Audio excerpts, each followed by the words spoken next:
Hey folks, this is ioEther and we're back with some more World of Tanks. So as you can see, this is Merker in his 26E5, the Patriot. Well, not the Patriot version of the Patriot, but I'm going to call it the Patriot for the rest of this game because it's irritating referring to it as an E5 when in my head a T110 E5 is an E5. But anyways, so this gameplay is going to be a little bit different than the standard game.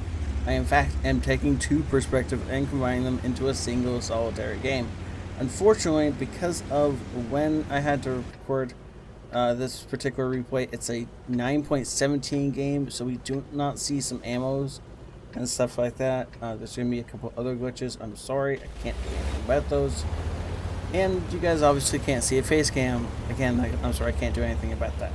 But this is Ninja, the other half of the team, and he is in his Emil 1. This is the tier 8 Swedish meme tank versus the other one, which is the Patriot, which is a tier 8 premium heavy tank for the Americans. So yeah, these guys are heading straight up to this hill, except for the little traffic jam of our fast tanks, who were supposed to be going up before us, by the way. And we're taking the perspective of Merker because he's going to get into that action right now, shooting that Cromwell, and then Ninja sets it on fire, and of course Ninja gets the kill because that's just how that Ninja rolls. And I'm pretty sure that Merker could have taken that kill if he wanted it, but he decided not to. Instead, he's just going to watch as Ninja unloads his entire clip into these guys. Oops, sorry. We're going to watch Merker is in fact going to take on this Cram Panzer J whatever. It's a thing.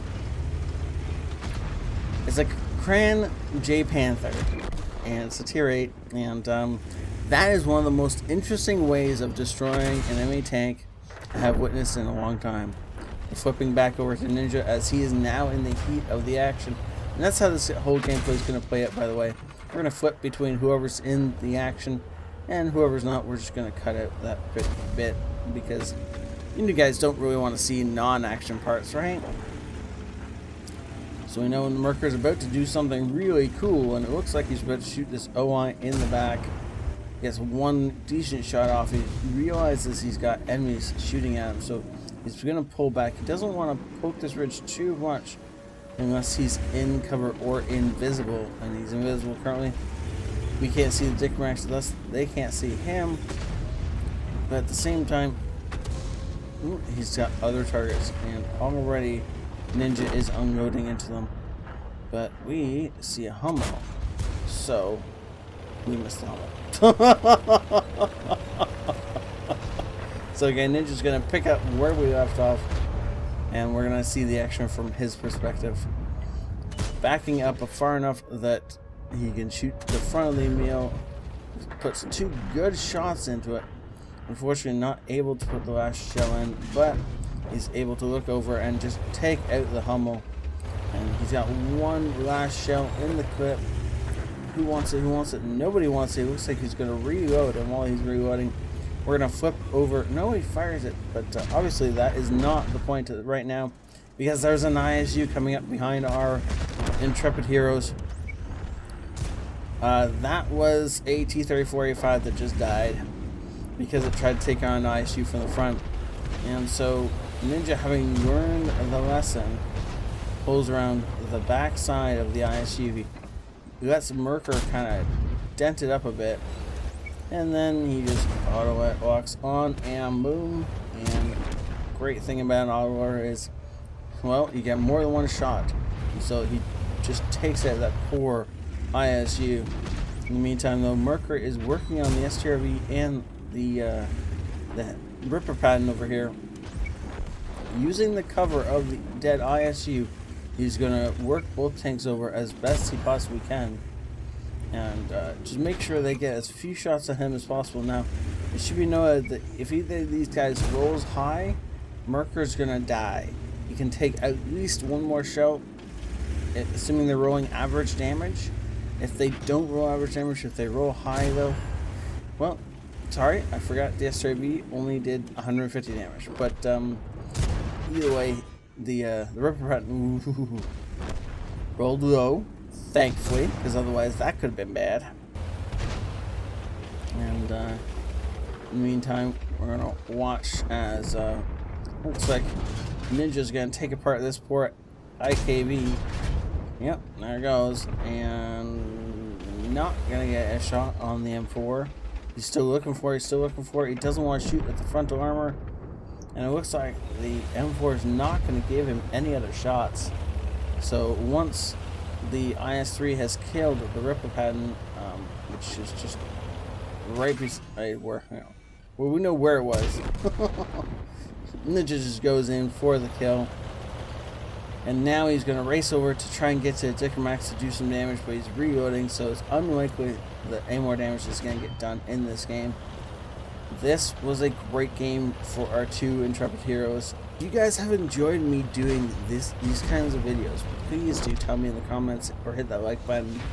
Mastery Badge 2nd class for Ninja during this game. He also manages to pull out the Arsonist, Duelist, Fighter, Fire Perfect, and the Shellproof. Not quite claiming the Top Gun, unfortunately. It was just barely out of reach there. But well done anyway. We can see that Merker managed to pull out unfortunately only a 3rd class Master Badge, the Fire Perfect, but he still gets a Confederate because of all the people he shot so that Ninja could kill them. That seemed to happen that way a lot, didn't it? Flip over to the team story, you see that these two guys did 6,000 damage between the two of them. I mean, other than a couple other members of our team, the rest of our team pretty much didn't do anything during that whole game. And without these two doing such amazing work, this would have been an utter defeat. Wipe the board, just badness from our team that whole game. We can see these guys did everything in their power, and they did it quite well to get all that damage in. And I didn't realize how much damage Ninja blocked. Look at that. Wow. That's actually fairly impressive. And actually our heavy tank did equal amounts of blocking. Wow. These guys did really well. And they definitely got, look at that. That's a lot of ammunition you spent money on. Anyways, so thank you guys so much for watching. If you have played an amazing game with a friend, then send me in the replays. Send them preferably both in the same email, and tell me that they go together, and I will put them up, or I'll make one more of these and keep them up. I'd like to put out one of these every other week, along with maybe that just happened every other week. We'll see if I get enough gameplays to do that. But as long as I keep getting gameplays for both that just happened and for these dual commentaries, I'll keep putting them up, and I really do enjoy them, especially when I edit them far enough away that I can't remember what happened and why the game is going the way it's going. Anyways, thank you all for watching. Please, if you want to support the channel, one of the best ways that you can do so is by pulling more people into it and helping the channel grow. I will see you all later. This ioEther out.